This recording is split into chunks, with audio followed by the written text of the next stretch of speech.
Eu quero compartilhar com você hoje uma história que poucas pessoas conhecem sobre mim. Uma história que talvez te inspire a não desistir dos seus sonhos. Uma história de como a superação ela é capaz de transformar a nossa realidade quando a gente age e a gente não fica à mercê das nossas situações. A história de um sonho que parecia impossível e que, ao ser vivido, se tornou um marco na minha vida. Eu cresci em um lugar onde a cultura ela era a cultura americana dentro de casa, muito presente, muito mais que a cultura brasileira, principalmente porque meu pai morou mais de 30 anos nos Estados Unidos. E aí, quando ele voltou para o Brasil, eu nasci, mas toda essa cultura ela era passada dentro de casa. Era um mundo muito diferente do que eu conhecia. Então, desde criança, eu não era fã de futebol. As pessoas, todo mundo só falava disso. Mas o que eu queria era algo totalmente diferente. Eu era apaixonado pelo basquete americano, pela era do Michael Jordan. Eu sonhava, em ver um jogo da NBA nos Estados Unidos, mas era um sonho que parecia tão distante. Eu observei aquela realidade, eu pensava, putz, isso nunca vai acontecer comigo. Eu estava trabalhando num banco, levando uma vida normal, como a maioria das pessoas, mas lá dentro de mim, alguma coisa falava, Marcos, você pode fazer mais. Eu acreditava que existia uma forma de chegar mais perto desse sonho, mas eu tinha que ser audacioso para fazer isso acontecer.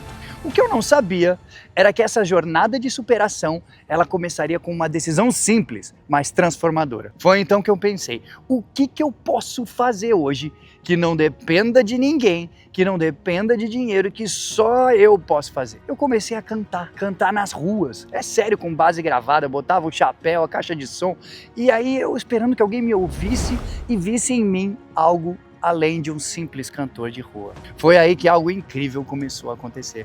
Depois eu fui expandindo, a minha visão cresceu e eu pensei, por que eu não coloco, aqui junto com a música, as camisetas para vender, com frases de quem acredita também?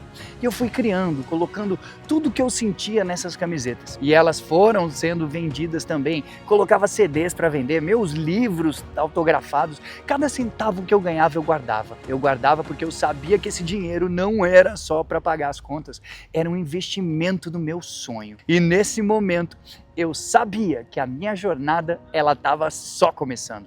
Um sonho que parecia tão distante, mas que aos poucos estava se tornando possível. Quando chegou a hora de viajar para os Estados Unidos, o meu pai me perguntou, se você pudesse conhecer alguém do time do Chicago Bulls, quem seria? E eu olhei para ele com um sorriso no rosto, eu falei, eu queria conhecer o Benny. Ele deu uma risada e falou, Benny? Que é esse? Benny é um jogador? E sem eu perceber, ele entrou em contato com a diretoria do Chicago Bulls e ele contou a minha história. Eu nunca imaginei que algo assim fosse acontecer comigo. Quando eu cheguei no jogo, lá estava eu, na fileira certa, na cadeira certa e no intervalo, no momento que eu esperei a minha vida toda, bum, isso aconteceu. O Benny apareceu com a câmera filmando, aparecendo a gente no telão e ele veio até mim. O Benny era um mascote, ele me abraçou, ele deu camiseta, ele me deu presente e o mais incrível, ele me deu um autógrafo. Isso não era só sobre um mascote ou sobre um time de basquete, era sobre como um sonho que começou pequenininho parecia impossível e virou realidade. E aquele abraço do Benny foi como um abraço da própria vida dizendo, você conseguiu. Foi um dia inesquecível, algo que vai ficar marcado para sempre no meu coração. Eu compartilho essa história com você porque eu quero que você saiba, seus sonhos não são grandes demais. O impossível só existe quando você acredita que não pode. Se eu posso, você também pode. Não é sobre as condições que você tem, mas sobre as decisões que você toma. Não espera as oportunidades que elas venham até você, não vai você atrás delas. E nunca, nunca, nunca, nunca desista. Se você trabalhar com paixão, se você investir em você mesmo, você vai conseguir. O caminho não é fácil, mas eu te garanto, a recompensa vale cada esforço. E agora eu te pergunto, qual que é o seu sonho? O que você pode começar a fazer hoje para vencer o seu medo? Deixa aqui nos comentários, dá um like, escreve eu quero saber, eu quero ler tudo. Se essa história de alguma forma te inspirou, não esquece, deixa esse like, compartilha esse vídeo e eu vejo você no próximo vídeo. Yes!